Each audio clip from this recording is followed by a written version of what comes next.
Bonjour, aujourd'hui mardi 3 avril, je vous présente une vidéo au titre Christian Fabien Porte, trahison et erreur stratégique. On va commencer par lâcheté, erreur stratégique et trahison de Christian Porte. Lâcheté. Lorsque Christian et Fabien Porte font appel à 14 personnes, 14 criminels bien connus de la justice, faisant tous partie du milieu du grand banditisme, et des membres d'une société secrète, tous appartenant à la franc-maçonnerie, pour s'en prendre à moi, à ma famille, à des proches et à des témoins, pour nous menacer et m'incendier, je ne vois qu'une seule définition. Une organisation criminelle qui agit en bande organisée. Cela rappelle les méthodes des collabos et de la police de Vichy, qui, pour exterminer des familles entières dans le seul but de voler leurs biens, les dépouiller et les faire taire à jamais. Chez les animaux, on appelle ça des charognards, qui agissent aussi en bande très organisée. Christian et Fabien Porte n'ont jamais dû lire le livre L'art de la guerre,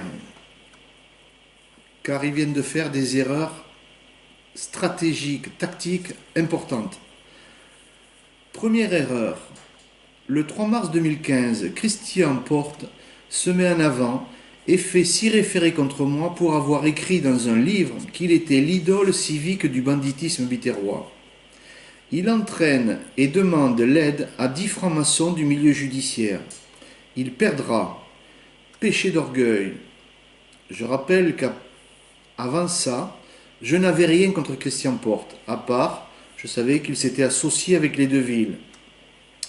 À partir de là, il va entraîner son fils Fabien Porte à se découvrir lui aussi. Ils vont dévoiler leur vrai visage et leur lien d'autorité avec des criminels du milieu du grand banditisme biterrois, en les utilisant contre moi par de multiples menaces et 2 incendies criminels. Ils tenteront également de multiples plaintes jusqu'à ce jour contre moi. En 2016, ils tenteront également de me proposer 500 000 euros pour m'indemniser des 2 incendies criminels de mon entreprise qu'ils ont bien commandités. Deuxième erreur stratégique, tactique de Christian et Fabien Porte, Brigitte et Patrice Deville.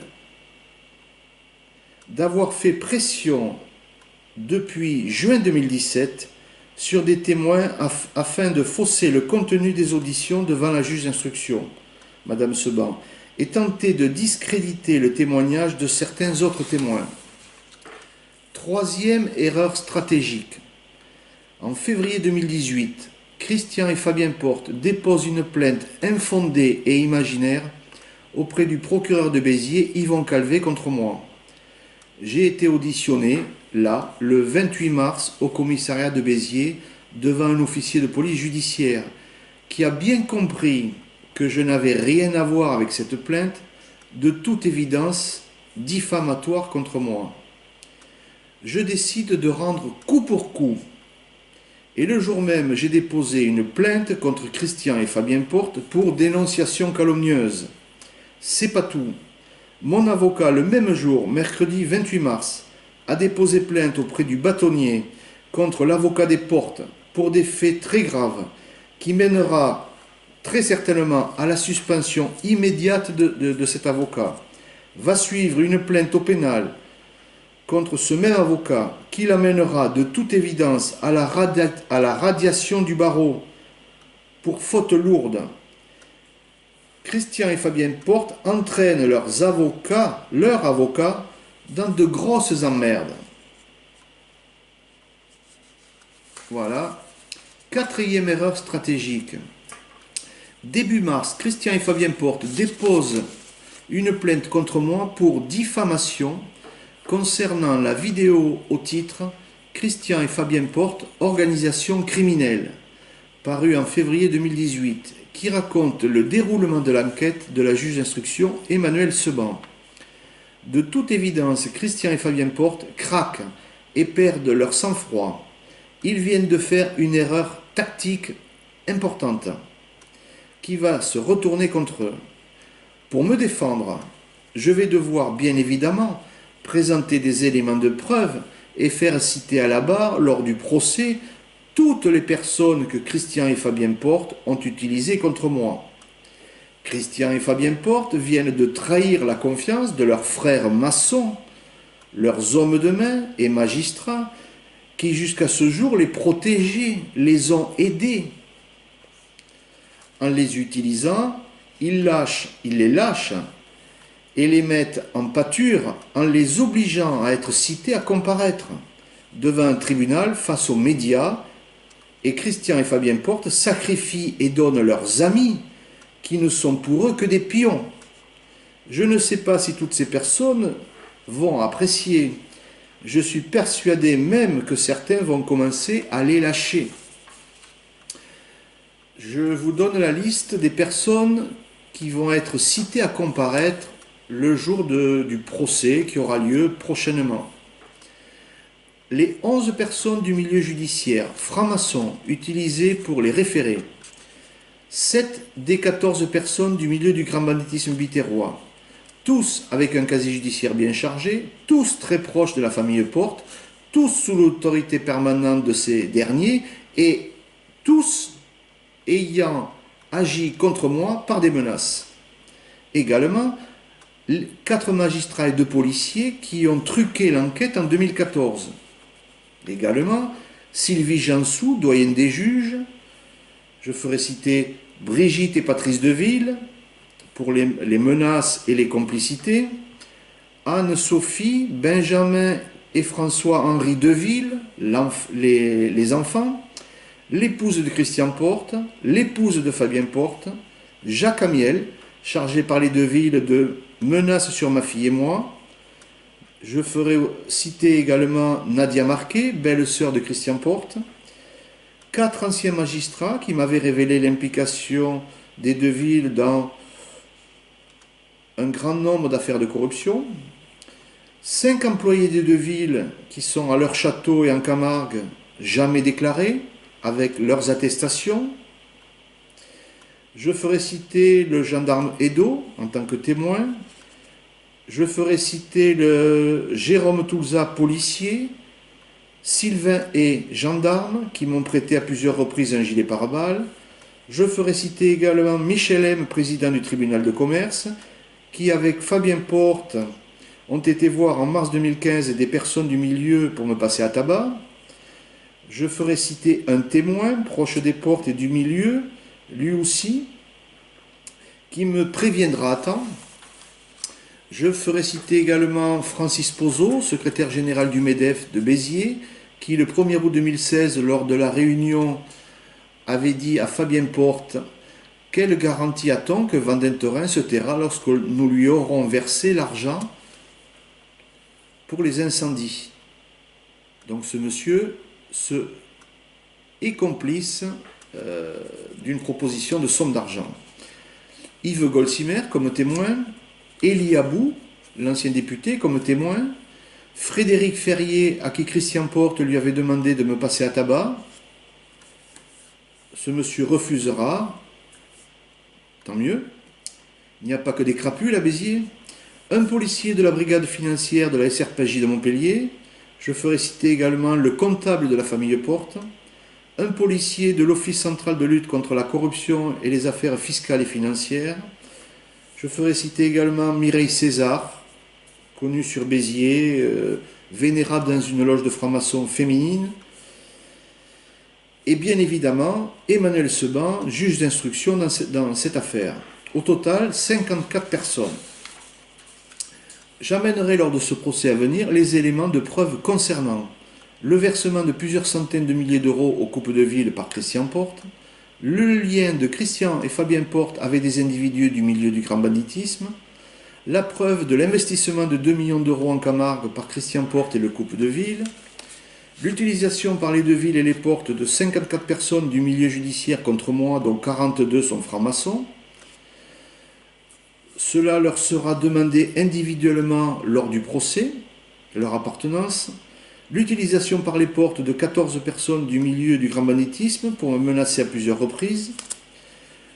J'amènerai la preuve aussi de la dangerosité de ces individus en révélant le contenu du casier judiciaire de 7 proches de la famille Porte, l'implication des Porte dans les incendies criminels, l'implication de Michel M que je ferai citer.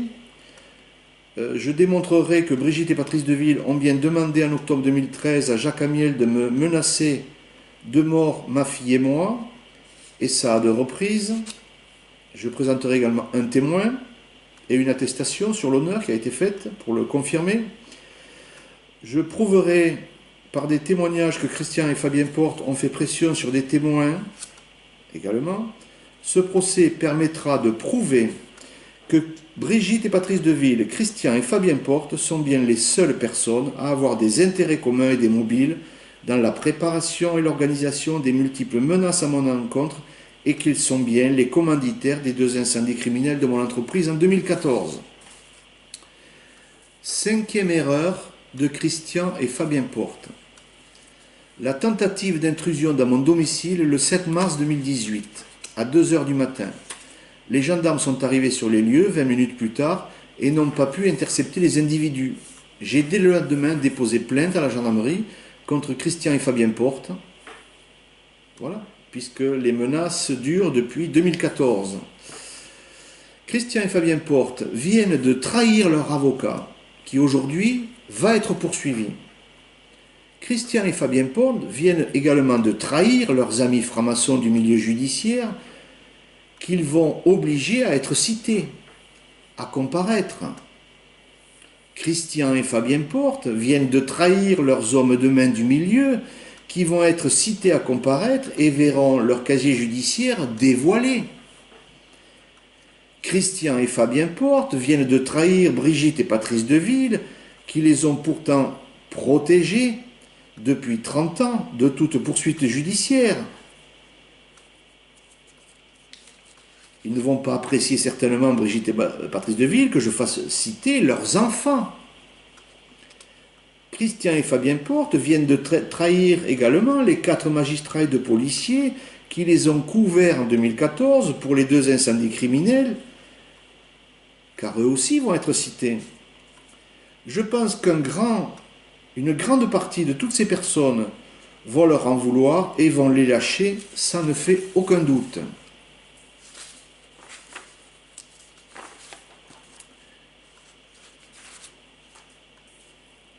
Vu tous ces éléments, il y a suffisamment de faits graves et concordants pour que la juge d'instruction Emmanuel Seban ne puisse plus attendre, vu les derniers événements, et procède aux interpellations de Brigitte et Patrice Deville, Christian et Fabien Porte, au seul fait que les preuves sont établies pour ce qui concerne l'organisation des 2 incendies criminels et les menaces réitérées, leur incarcération provisoire étant incontournable pour éviter toute pression, menace à l'égard de témoins ou de moi-même, alors qu'il est démontré encore que ces individus sont capables du pire en la matière, vu les derniers événements, entre autres du 7 mars et les menaces sur des témoins. Mais encore procéder à la mise en examen pour au moins non-dénonciation de crimes et dissimulation de preuves pour ce qui concerne un certain nombre de magistrats et policiers. La juge d'instruction en charge pourra transmettre sans plus entendre ses dires devant le tribunal qui pourra statuer, condamner après avis et réquisition du parquet. Il ne fait aucun doute que la juge d'instruction reconnaîtra au surplus la responsabilité de l'État pour ce qui est des lourds préjudices subis contre moi et ma fille au regard des exactions organisées commises par des hauts magistrats dans l'exercice de leurs fonctions, et ce, aux fins d'anticiper une procédure en réparation déposée ultérieurement. Voilà, Christian et Fabien Porte sont bien complices des incendies criminels. Ils encourent une peine de 10 ans de prison et 150 000 € d'amende, et vu que ça a été bien fait en bande organisée, ils encourent 20 ans de prison. Brigitte et Patrice Deville, pour les différentes menaces depuis 2007 à aujourd'hui, et les menaces faites par l'intermédiaire de Jacques Amiel, encourent 6 mois de prison et 7 500 € d'amende chacun. Voilà, maintenant je pense que la juge d'instruction ne va plus attendre très longtemps. Voilà, je vous remercie, je vous dis à très bientôt.